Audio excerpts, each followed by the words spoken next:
O Sorocaba Debate de hoje vai focalizar um assunto muito importante, a criança.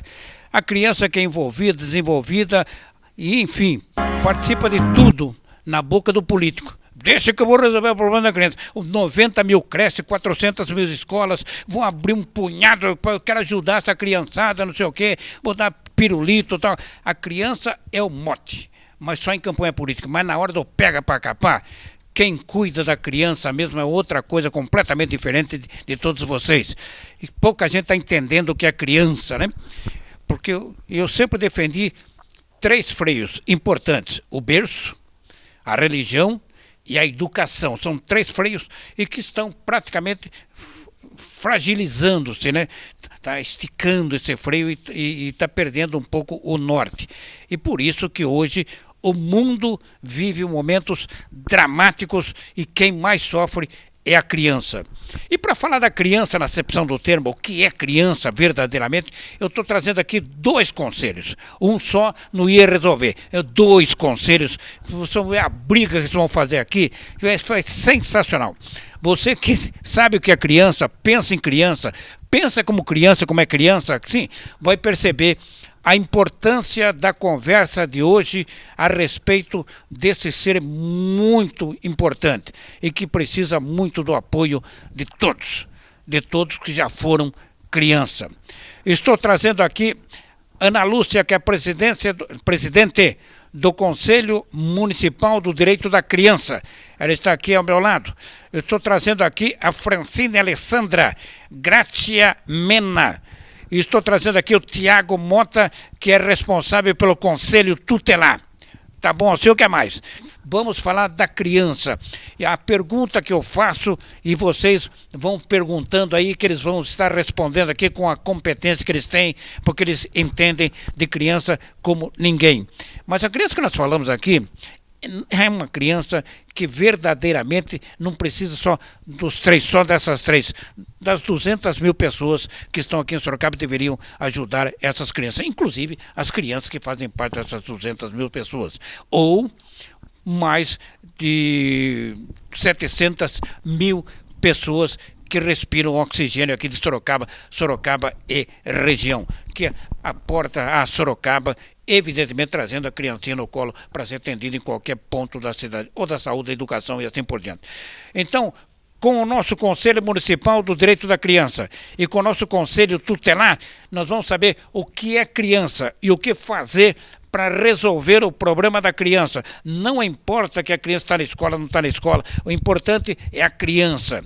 Porque a criança, ela não sabe se ela é rica, se ela é pobre, se ela é negra, se ela é branca, ela é criança. Então, o adulto que perverte tudo. Então, vamos saber o que é criança. Ana Lúcia com a palavra também a Francine e com a palavra também o Tiago. Divirtam-se, brincam com as crianças para que os adultos aprendam a cuidar de crianças. Muito obrigada pela oportunidade, pela participação. Então, assim, o Conselho Municipal dos Direitos da Criança e do Adolescente, ele nasceu há 28 anos com o Estatuto da Criança e do Adolescente. E o Conselho é um conselho deliberativo e ele é paritário.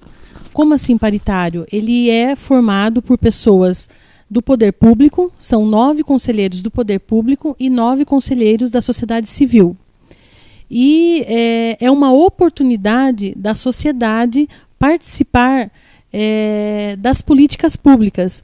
Então, assim, o Conselho Municipal dos Direitos, que fica ali na Rua Santa Cruz, na Secretaria de Assistência, de Igualdade e Assistência Social, é um conselho que se reúne todas as quartas-feiras, aberto à população, a partir das 14 horas, e nós discutimos, né, com a ajuda e participação do Conselho Tutelar, que está sempre presente conosco, as políticas, denúncias e situações que possam melhorar a vida da criança e do adolescente do nosso município.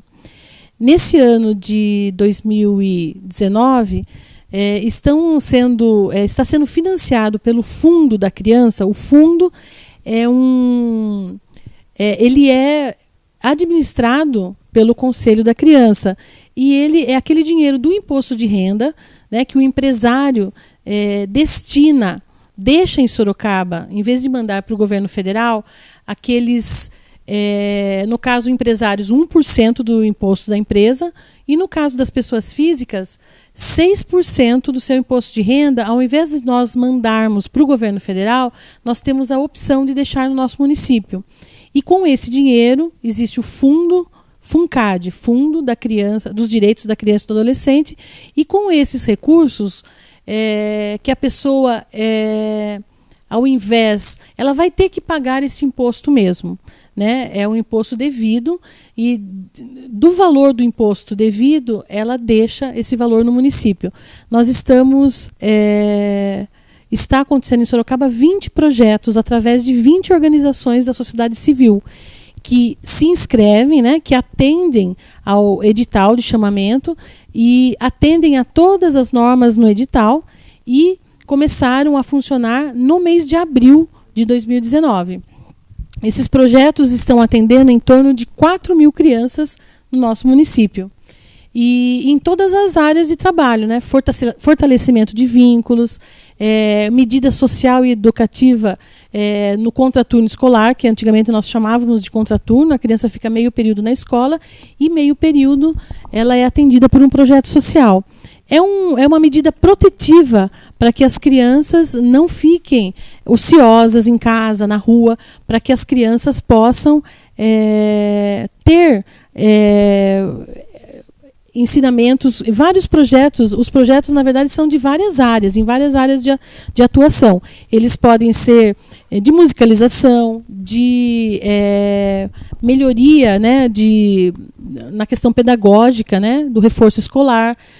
Tem os projetos que acontecem dentro de serviços de acolhimento, que no caso são projetos que trabalham os direitos, os deveres das crianças, né? Por serem 20 projetos, tem várias frentes de trabalho. E a inclusão desse jovem, desse adolescente no mercado de trabalho, com cursos profissionalizantes para que eles tenham condições de encarar o mercado de trabalho. Agora, o Conselho tem outras frentes de trabalho. Nós dividimos o Conselho em comissões. E essas comissões, temos a comissão de divulgação, que nós fazemos parte, temos a comissão de monitoramento das organizações que fazem as visitas e analisam o espaço onde as crianças estão sendo atendidas, os profissionais que estão atendendo. Hoje mesmo tivemos um evento, que são um ciclo de palestras que nós pretendemos começar com a de hoje, que foi hoje de manhã no Centro de Referência, que a Francine vai explicar melhor para nós as ideias desta comissão de divulgação. E assim, as comissões vão trabalhando, comissão de legislação, comissão de registro e recadastramento. Então, assim, uma organização social que está começando aqui na nossa cidade, ela precisa buscar o Conselho para registrar essa organização. Existem os parâmetros, os documentos que ela precisa levar. Ela vai receber uma visita posteriormente dessa comissão para que ela tenha o registro no Conselho da Criança e ela possa ter um desses documentos que são necessários, inclusive, para conseguir, no caso, o financiamento dessa parceria com o poder público, por exemplo. Ela pode concorrer a outros editais, né? Hoje de manhã nós encontramos o Robson, que é conselheiro do CONDECA. O CONDECA também ajuda organizações sociais a promoverem seus objetivos através de recursos. Então, assim, existem várias frentes que nós podemos buscar recursos para conseguir melhorar a vida das nossas crianças e adolescentes. Eu vou passar um pouquinho agora para a Francine, que vai falar sobre esse evento, esse primeiro evento que nós tivemos hoje, que foi as palestras de enfrentamento à violência sexual de crianças e adolescentes. Boa tarde.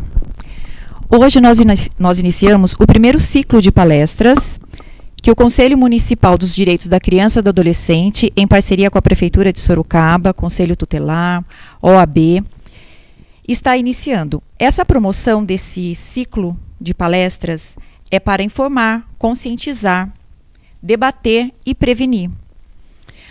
Hoje a palestra teve o título da Violência Sexual contra as Crianças e Adolescentes. Próximo dia 11, estaremos com o primeiro Fórum Municipal de Combate ao Trabalho Infantil e Incentivo à Aprendizagem, 11 de junho, em parceria com o Tribunal Regional do Trabalho, da 15ª Região, com o Dr. João Batista, desembargador.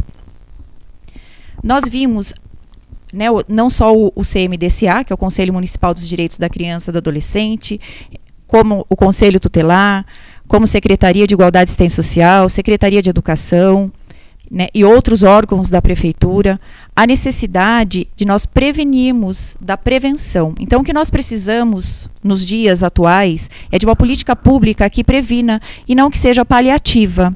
E com esse primeiro ciclo de palestras, nós estamos visando a informação, a conscientização, o conhecimento e o debate como um todo, né, Ana? Sim. Nós estamos buscando para que as pessoas se conscientizem e iniciem a prevenção contra a violação dos direitos da criança. Eu acho importante salientar, primeiro, boa tarde a todos, boa tarde quem está assistindo em casa, boa tarde, Desidério, obrigado pelo convite, né? Estar aqui representando o Conselho Tutelar de Sorocaba é um privilégio muito, muito grande, né? E muitas vezes o Desidério falou, são 2 conselhos, e realmente são 2 conselhos. E algumas coisas precisam ficar claras, porque muitas vezes as pessoas confundem a situação. Quando nasce o Conselho Tutelar e quando nasce o CMDCA, que é o Conselho Municipal dos Direitos da Criança e do Adolescente? Os 2 nascem em 1990, dentro do Estatuto da Criança e do Adolescente. Então eles têm a mesma mãe, que é o Estatuto da Criança e do Adolescente, porém de personalidades diversas. O Conselho dos Direitos da Criança e do Adolescente, ele tem o papel de auxiliar o poder público na proposição de políticas públicas, de atendimento às crianças e adolescentes da cidade. Aí o Conselho Tutelar tem o papel de fiscalizar que os direitos da criança e do adolescente previstos lá no Estatuto, direito à vida, direito à saúde, direito à educação, ao lazer, ao respeito, à liberdade, à comunicação, todos esses direitos eles têm que ser garantidos na nossa sociedade. E o Conselho Tutelar ele é esse órgão responsável por fazer isso. Então poderia-se dizer que o CMDCA auxilia o poder público pensando e o Conselho Tutelar fiscaliza muitas vezes o próprio poder público, assim como as famílias, qualquer pessoa que negligencie ou que viole os direitos da criança e do adolescente. O Conselho Tutelar ele funciona na base das denúncias. Então as pessoas têm que denunciar, essa criança é vítima de violência, seja violência física, violência psicológica. Para onde que eu faço a denúncia? Para o Conselho Tutelar. O Conselho Tutelar vai verificar as situações. O Conselho Tutelar vai muitas vezes fazer a requisição dos serviços para aquela família, para cessar essa situação de violência. É importante a gente colocar que assim, a Ana falou um pouco do Conselho de Direitos, que é um órgão paritário, que é composto pelo poder público, pela sociedade civil, e o Conselho Tutelar. Quem compõe o Conselho Tutelar?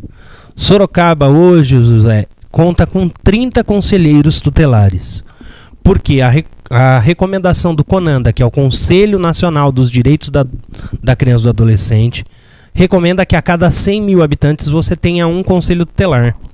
Ele é um órgão colegiado, composto de 5 conselheiros.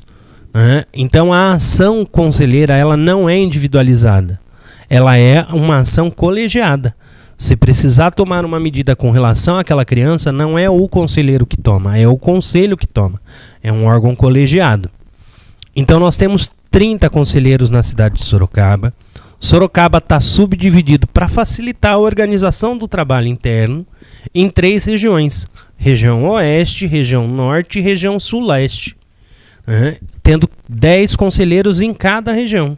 Então a gente faz essa atuação, procura estar próximo das escolas, procura estar próximo dos serviços de saúde, das entidades que prestam atendimento às crianças, Porque, como eu comentei, o conselho ele funciona na base das denúncias.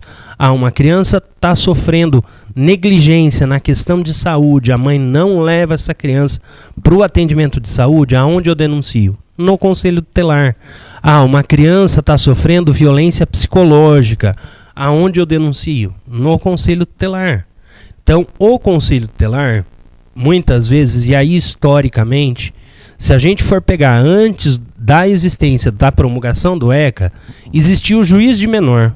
O juiz de menor, ele era o juiz, ele era executor, né? E ali ele resolvia todas as situações, ele fazia todo o complexo e sempre numa questão punitiva. Se a gente acompanhar a história, né, da criança e do adolescente, historicamente o adolescente e a criança, eles eram considerados, a criança um adulto em miniatura.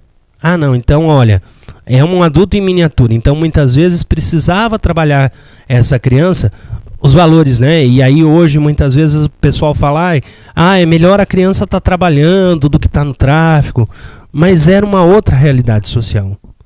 Então era uma outra realidade social onde o Estado mesmo, como o Brasil como um todo, tinha uma outra política. A partir da promulgação de 88, que a gente tem o reconhecimento das pessoas de uma Constituição cidadã, das pessoas como sujeito de direitos, se troca essa visão para olhar para as crianças numa política punitiva e passa a se olhar numa política protetiva, reconhecendo o que é criança, segundo o Estatuto da Criança e do Adolescente, aquela pessoa em desenvolvimento de 0 a 12 anos. E o que é o adolescente? De 12 a 18 anos. Recentemente, e a sociedade tem evoluído, reconheceu-se também a categoria da juventude. 2017 teve a promulgação do Estatuto da Juventude, que reconhece a juventude dos 12 aos 29 anos, dividido também em 3 categorias. Jovem adolescente de 12 a 18, de 18 a 24 o jovem, e de 24 a 29 o jovem adulto. Então a sociedade tem passado por transformações e tem adotado uma postura de reconhecer os direitos.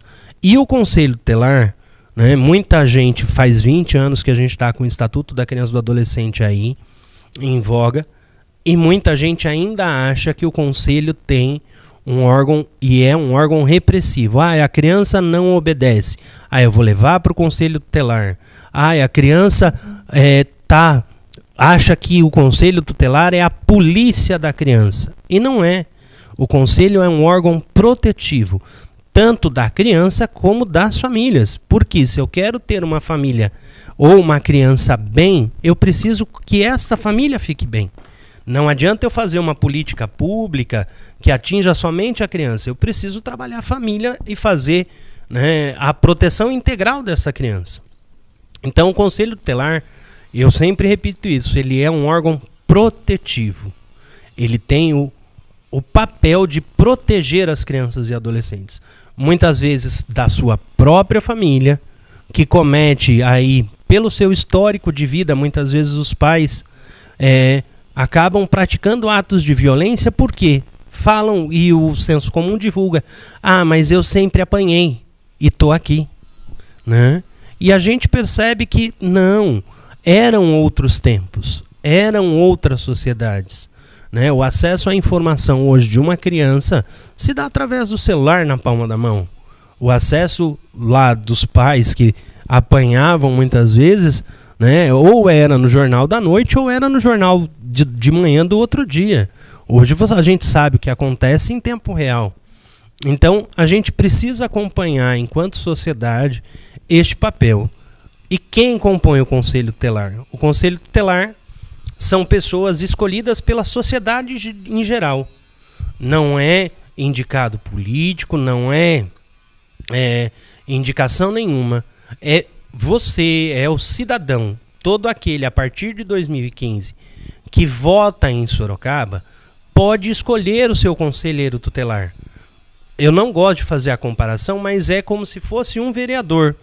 Por quê? O vereador é representativo, né? E o Conselho Tutelar, na verdade, não é representativo. O Conselho Tutelar, por que eu digo que não é representativo? Porque eu não substituo o papel do pai. Eu auxilio, eu sou escolhido para um papel que é zelar por esses direitos. Então, este ano de 2019, depois a Ana comenta um pouquinho, que está saindo o edital para a escolha dos novos conselheiros, mandato de 4 anos. Em Sorocaba é uma premissa ter ensino superior para poder concorrer. Normalmente o processo seletivo é a prova, é uma avaliação psicológica e é uma eleição aonde precisa, e nós precisamos incentivar que a população vá lá escolher esses representantes que estarão lá fazendo o papel de defender os direitos da criança e do adolescente. Porque o Conselho é o único órgão que pode muitas vezes representar o juiz para o Ministério Público, representar para o juiz via Ministério Público um prefeito que deixa de fazer investimentos em políticas de crianças. Um prefeito que deixa de fazer vaga, que não faz atendimento médico para as crianças, que não fornece isso. O Conselho Tutelar também pode receber esses tipos de denúncia, vai fazer a averiguação, a fiscalização e vai informar ao Ministério Público, que tem o papel de fazer o processo judicial, de representar esse prefeito e ter um processo judicial contrário a ele.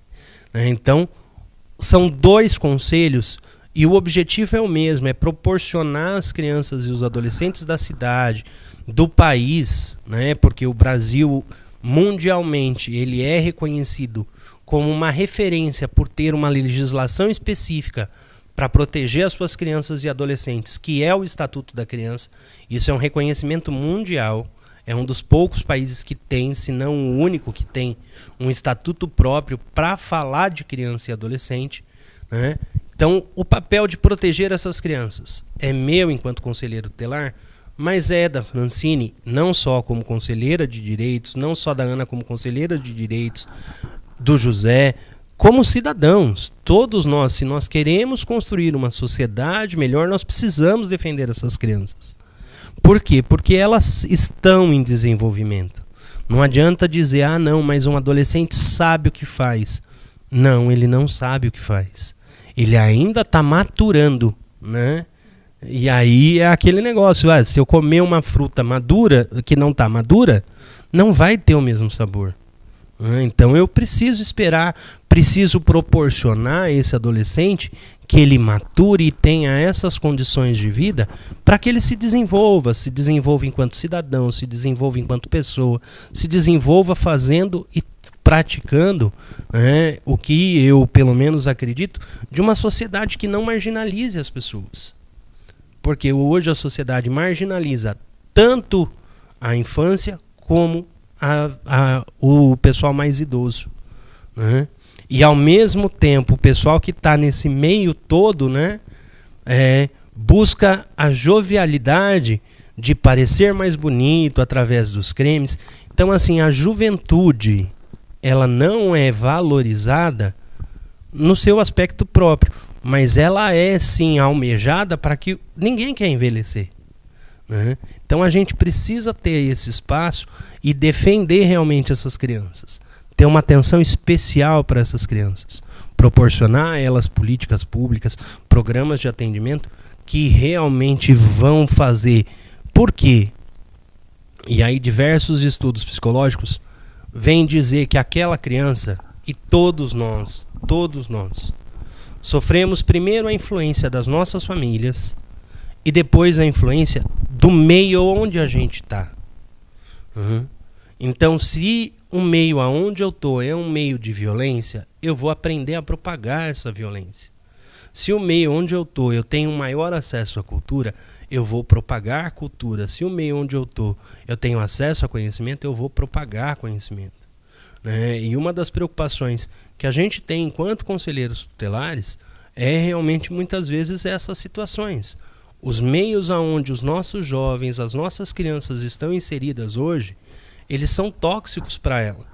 Por quê? Porque naquele meio é perpetuado a violência, naquele meio é perpetuado a questão do uso de droga. Então a gente precisa se unir enquanto sociedade como um todo para fazer esse movimento.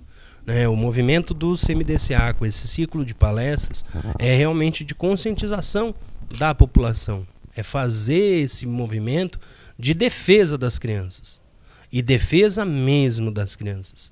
Não é culpabilizar a criança, não é passar a mão. Por quê? Porque muitas vezes, por desconhecimento e senso comum, a gente diz, mas o Estatuto da Criança e do Adolescente está passando a mão nos adolescentes, né? Não está punindo. Não, o Estatuto prevê para aquelas crianças, ou para aqueles adolescentes, principalmente, que cometem atos infracionais, como é que eles vão ser tratados? Como é que vai ser cumprido essa situação? Como é que eles vão responder por essa situação? O que a gente não pode é querer que uma criança que cometeu um crime, muitas vezes buscando sair da sua realidade social, responda igual a um adulto que tem consciência que aquela realidade social, e é por escolha que ele está ali. Porque muitas das nossas crianças não escolhem nascer na favela, muitas das nossas crianças não escolhem não ter na sua casa o pai, a mãe, né? E vou dizer, a mudança social é tão grande que até a família hoje ela é reconhecida para além dos laços consanguíneos.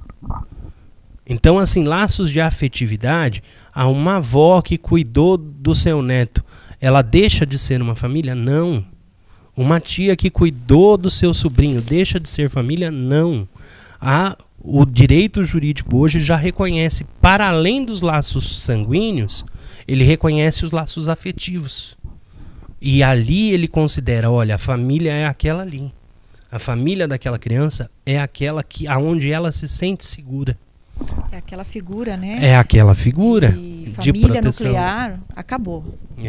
Nós temos diversas formas, diversas maneiras de buscar a família hoje em dia, né? Principalmente Sim. o lado afetivo. Hoje, né, as configurações familiares são diversas. E muitas vezes a criança tem que aprender que ela tem 2 pais, ela tem 2 mães, ela tem uma madrasta, ela tem um padrasto, né? Ela não tem muitas vezes o pai ou a mãe, mas ela tem um avô, ela tem um tio, ela tem uma tia, né? O importante para as crianças é ela ter um referencial. Este referencial pode estar interno, dentro da casa dela, ou pode estar, e aí uma grande responsabilidade muitas vezes, também dentro do papel da escola, né? Quantas pessoas, quantos professores se tornam referenciais para várias crianças, né? Então a gente precisa ser referencial para essa criança. A gente precisa fazer essa luta, precisa se empenhar em transformar a sociedade. Mas a criança está ali para ser protegida, para ser reconhecida. Antes de tudo, como sujeito de direitos. Né? E uma coisa que nós estamos falando que é essa mudança, né? Mudança, às vezes, na configuração familiar e outras mudanças também mencionadas, porém, as necessidades da criança continuam sendo as mesmas, que é aquela pessoa que dá segurança, que é a rotina familiar, que é saber como os pais pensam e o que eles consideram e ter a liberdade de contar aquilo que ela está passando, às vezes o bullying na escola, e sem ser repreendida, porque às vezes naquele primeiro momento os pais vão repreender a criança, não terminam de ouvir, essa coisa da conversa dentro de casa, do diálogo, de ouvir, né? Mesmo os filhos ouvirem os pais e os pais ouvirem os filhos. Além de ser conselheira do CMDCA, eu também trabalho num serviço de acolhimento institucional. E é muito interessante ver a felicidade das crianças com coisas simples, como um alimento simples preparado diariamente, o arroz, o feijão, sempre naquele horário, naquela rotina, a fruta que chega, a criança experimentar novas frutas, assim, às vezes vem doações de frutas diferentes, e eles nem conhecem, não sabem o nome de uma verdura. Então, coisas simples que às vezes a família tem perdido a oportunidade de passar para os filhos por causa da correria, por causa de tantas dificuldades que as famílias passam. Porém, esse tempo, seja pequeno, ele precisa ser preservado, ele precisa ser valorizado, né? Aquilo que a criança pensa, sente, né? Então, eu acho que a gente está amadurecendo, né? A sociedade em si amadurecendo e percebendo que, apesar das mudanças, nós temos que ter os valores, temos que, muitas vezes, desligar o celular e conversar, temos que olhar no olho, sentar no chão, coisas aparentemente simples, mas que nos aproximam dos outros seres humanos. E então, assim, a questão do trabalho infantil, né, que o Tiago mencionou, né, às vezes aquela criança que sai lá de um bairro longe e vem até o centro para ganhar um dinheiro, né, através de uma oferta que alguém faz, um adulto faz, olha, você vai ganhar tanto, e aquela criança fica naquele sol quente, às vezes com o chinelo grudando no asfalto, quando não é o próprio pé da criança naquele asfalto quente, naqueles dias de verão, para ganhar um dinheiro, né? Lógico que a gente, quando fala do trabalho infantil, é desse trabalho infantil que explora a criança e o adolescente, que tira a criança ou o adolescente da escola, que gera... Isso mesmo, Ana. Né?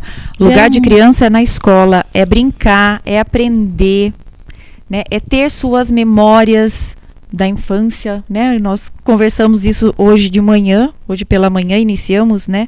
De termos nossas memórias afetivas preservadas, né? É o brincar, a primeira professora, a primeira instituição fora do ambiente familiar.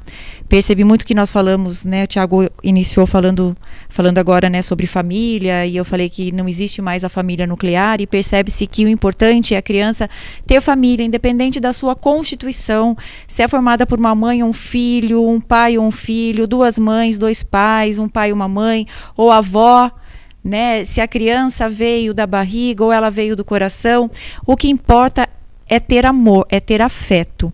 Porque qualquer relação, se ela não tiver afeto, ela não se concretiza. E acho importante a gente salientar, a Ana estava falando um pouco sobre essa situação do trabalho infantil. E aí, como conselheiro tutelar, a gente pode observar primeiro. O trabalho infantil, ele é destinado àquelas famílias que são socialmente vulneráveis, tá?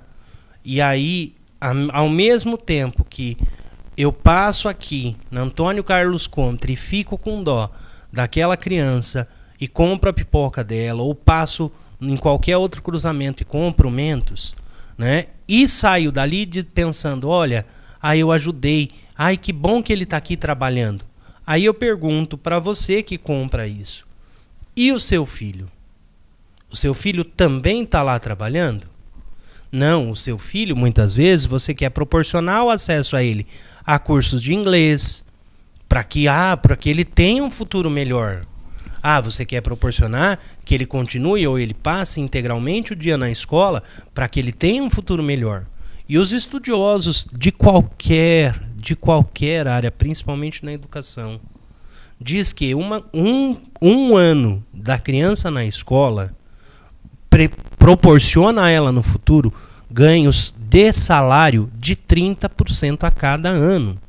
Então, assim, por que o filho do pobre tem que trabalhar? Porque trabalhar engrandece o homem, e o filho do rico não, tem que estudar, tem que se preparar para o futuro.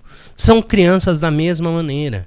E é esse olhar que a gente precisa ter, né? A Ana citou que muitas vezes o trabalho infantil, sim, são famílias que são vulneráveis, mas também é aquilo que a gente já falava. A sociedade hoje, ela tem um paradoxo tremendo.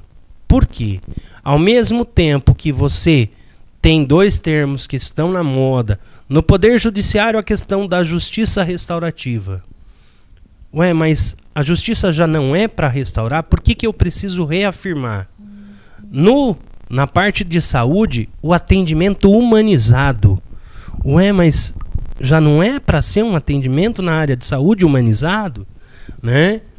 E aí tem um movimento social de grandes estudiosos que dizem que a sociedade, primeiro hoje, o acesso às redes sociais, ele é enorme.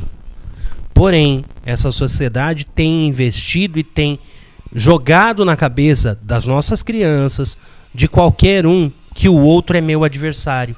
Então eu faço e proponho de forma intrínseca o individualismo das pessoas, tá?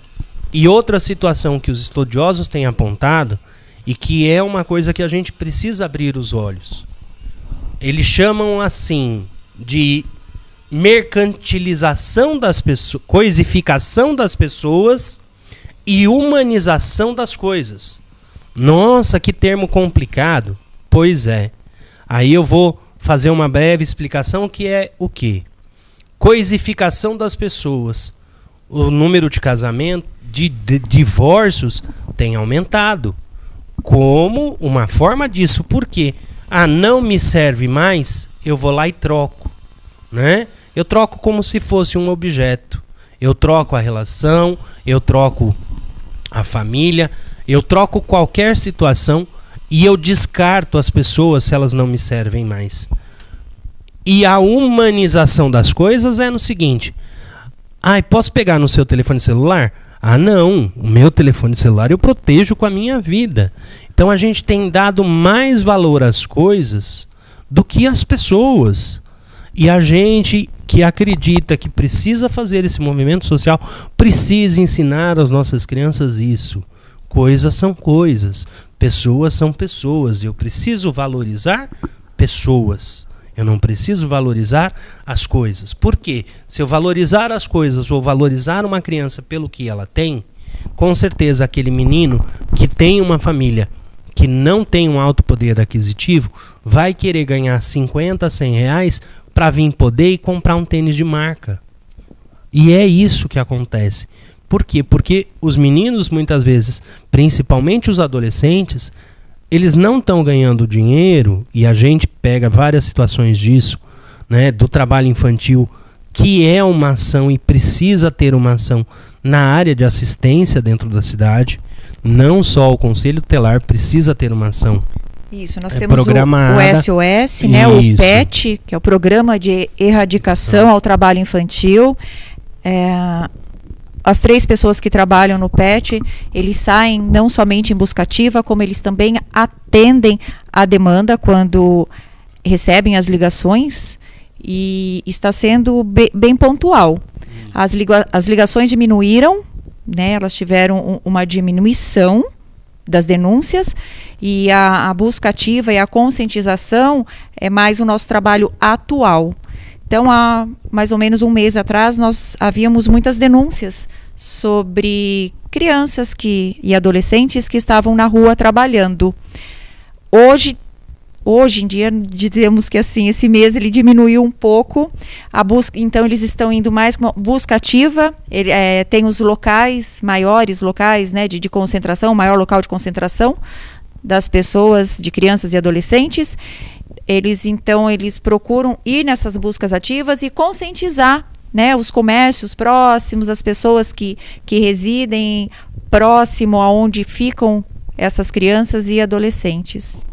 A gente precisa fazer um movimento realmente de proporcionar a esses adolescentes o acesso a outras situações. Acesso à cultura, acesso a livros, acesso a lazer, né?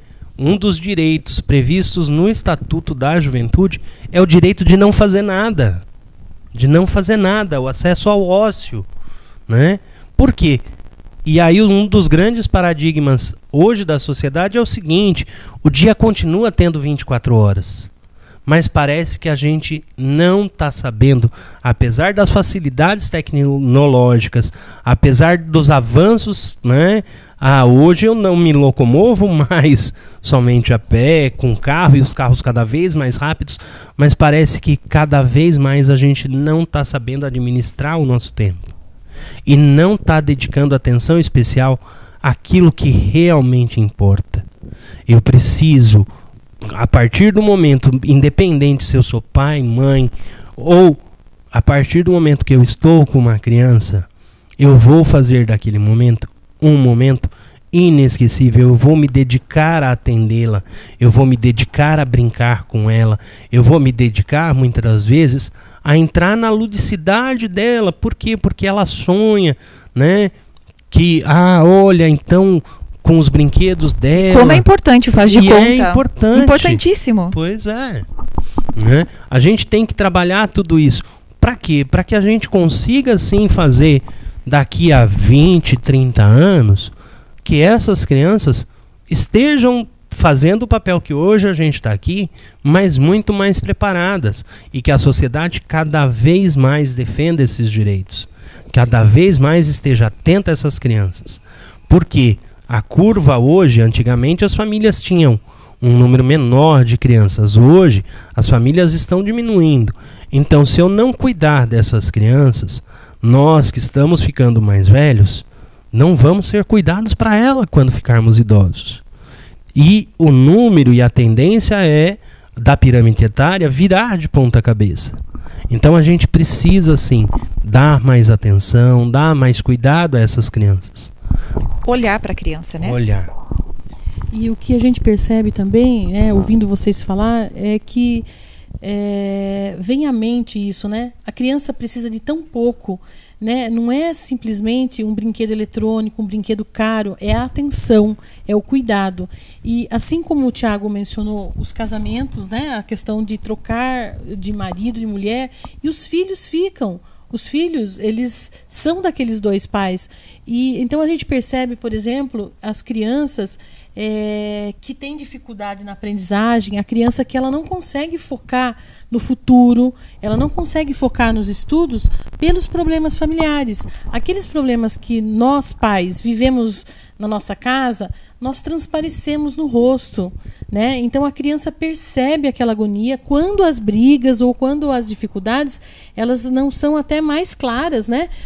Pessoas que falam a todo momento sobre aquele problema, sobre o abandono, e essas crianças são marcadas com isso. Elas acabam perdendo a infância, perdendo esse tempo de brincar, de construir, de sonhar e de ser alguém diferente. Então a gente percebe que essa desestrutura familiar, que muitas vezes acontece, né? Lógico, tem vários fatores, a falta de trabalho, pouco dinheiro para alimentação, a mãe que trabalha o dia todo, né? 12 horas entre ir e voltar do trabalho, a criança que ficou sozinha, chega em casa, o serviço para fazer, mas se a gente conseguir organizar essa rotina e colocar para a criança da melhor forma possível, não é dar pequenas tarefas, pedir que ela faça alguma tarefa que ajuda, fazer a sua lição de casa, preparar as coisas para a aula do dia seguinte. Mas assim, infelizmente nós adultos precisamos proporcionar isso para os nossos filhos, para aqueles que estão ao nosso redor, essa oportunidade de ler, de estudar, de não fazer nada, de sonhar, né? E muitas vezes nós queremos dividir os nossos problemas com as crianças e adolescentes dentro de casa e nós estamos atrapalhando o desenvolvimento deles. Então nós precisamos, essa sociedade moderna, eu acho que precisa repensar essas coisas para que aquele tempo da criança não é o mesmo tempo nosso, ele precisa ser valorizado, ele precisa ser preservado. E às vezes esse egoísmo do ser humano de a minha felicidade em primeiro lugar, o meu desejo, o meu objetivo, né, destrói essa família, principalmente os filhos que estão na nossa responsabilidade, e trazem consequências que às vezes não tem mais como resolver. Perfeito. Normalmente eu não faço pergunta, né, nesse programa, porque o debate é fantástico de vocês aí, tal, aquela coisa toda, e mostrando a importância da criança. Eu não quero comparar a criança do meu tempo, quando eu era criança, porque a criança eu brincava, estudava e me ocupava. Agora também tem uma coisa, atrás da porta tinha o raptatu, tinha vara marmelo, tinha o chinelo da avó. Quer dizer, a gente apanhava que nem boi ladrão, mas se ocupava, estudava e brincava, tal, aquela coisa toda. Não vou comparar. Se bem que a minha criança, no meu tempo, no grupo escolar a gente sabia ler e escrever. Hoje com o ginásio não sabe ler e escrever. Não sei como é que vai para a faculdade, mas em todo caso é uma outra conversa. Então eu pergunto, por que a criança é tão usada hoje? No nosso tempo não era usada, mas hoje é tão usada por políticos mentirosos, por invasores, que coloca a criança como estudo numa invasão. E eu queria saber, a criança de hoje é muito mais rápida que a criança do meu tempo, porque hoje ela come o lanche antes do recreio, engravida a menina, aquela coisa toda, e o que acontece? Joga a criança num container. Eu ligo para quem? Para a polícia, para o conselho tutelar ou para o CMDA? Olha, achei uma criança chorando aqui no container de lixo e tal. Como é que é essa criança que não tem essa noção e já tem uma criança? Quer dizer, é uma boneca brincando com boneca. José, eu acho que assim, né? Quando você coloca no seu tempo, a gente precisa entender que cada sociedade ela é responsável por aquele tempo. O processo histórico, ele vem, na verdade, como um aprendizado para que a gente não repita os erros anteriores. Então, assim, você citou, mas eu tinha a varinha de marmelo e tudo mais. E hoje, né, não sou eu que estou dizendo, mas qualquer estudioso diz que qualquer forma de violência, você não vai estar educando aquela criança. É muito mais fácil, principalmente porque os tempos são outros, você conversar, entender, e a criança procurar entender dentro da fala que toda ação tem uma reação, né? Toda escolha dela tem uma reação. Tiago, em compensação, nós temos tentado resgatar as brincadeiras que vocês faziam, né? Aquele momento de brincar com as outras crianças e brincadeiras simples que trouxeram desenvolvimento. Às vezes a gente nem imagina o quanto de desenvolvimento trouxe aquele tipo de brincadeira. Isso.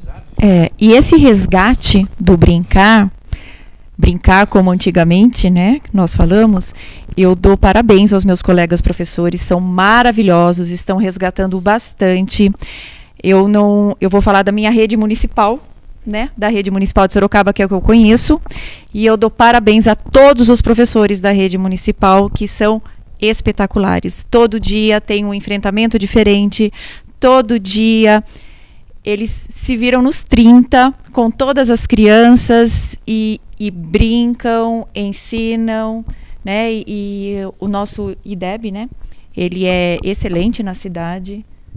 Então, eu dou parabéns aos meus colegas, viu? Eu acho que é importante a gente lembrar que, assim, né? Quando a Ana diz que resgatou, a gente está resgatando as coisas que são boas, né? Mas o bater não é... Eu não preciso fazer esse resgate, porque isso é uma coisa que a gente aprendeu que não dá para se fazer mais, né? E quando você coloca que hoje as nossas crianças... E aí você falou, uma menina que vai ter uma vida sexual ativa, muitas vezes vai ter um filho. A gente precisa ficar claro que, assim, engravidar hoje, primeiro, a gente precisa, e hoje de manhã na palestra falou-se disso, né? Não só por conta dos abusos sexuais que continuam acontecendo e muitas vezes não são denunciados, mas também numa questão de educação sexual, ensinar os nossos jovens a questão do ato sexual em si, não o como fazer, mas quais são as consequências disso, né? Ou muitas vezes, não só pela gravidez, mas hoje a gente tem inúmeras doenças sexualmente transmissíveis. Então, falar da educação sexual dentro da escola numa linha formativa para que o número de gravidez de adolescentes caia. Um pouquinho antes disso... Nós já temos na nossa rede municipal... Isso. Um pouquinho antes dessa adolescência, como foi falado na nossa palestra de hoje de manhã, não tratar a criança como adulto, não deixar a criança se vestir como uma pessoa adulta, né? Às vezes maquiar, usar um salto, sexualizar. Criança, né? É criança, né? Criança é criança, sandalinha baixa, vestidinho com shortinho ou, né, uma roupa de criança prática para ela brincar. Então, assim, são coisas que a família...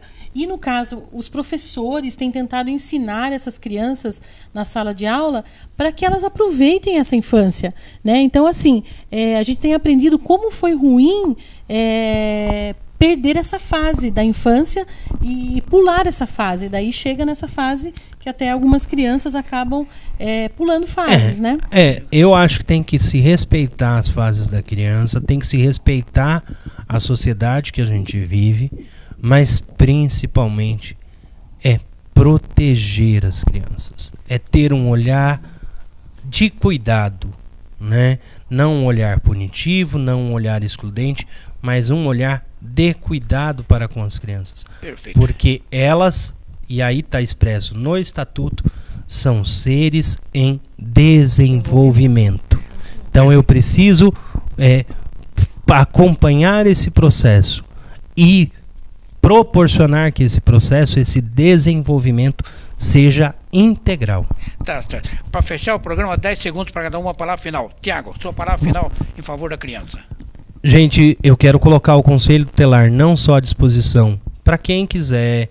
Se quiser chamar o conselho para ir conversar nas associações, nos bairros, nas escolas, para explicar sobre os direitos da criança, a gente vai. Se quiser ir conhecer o trabalho do Conselho Tutelar, a gente está de portas abertas na Líbero Badaró, próximo ao Hospital Regional, número 171 ali. O telefone de contato para quem tiver denúncia, 3235-1212. Francine. Eu peço com que não deem dinheiro nos semáforos, não comprem pipoca, bala, nada de criança e adolescente. Lugar de criança e adolescente é na escola. Eles têm que brincar, eles têm que aprender, têm que viver todo esse tempo deles. Muito obrigada. Ana Lúcia, palavra final. Sociedade, participe da política, participe dos conselhos, participe da vida na nossa cidade, denuncie se for o caso e vamos construir um mundo melhor.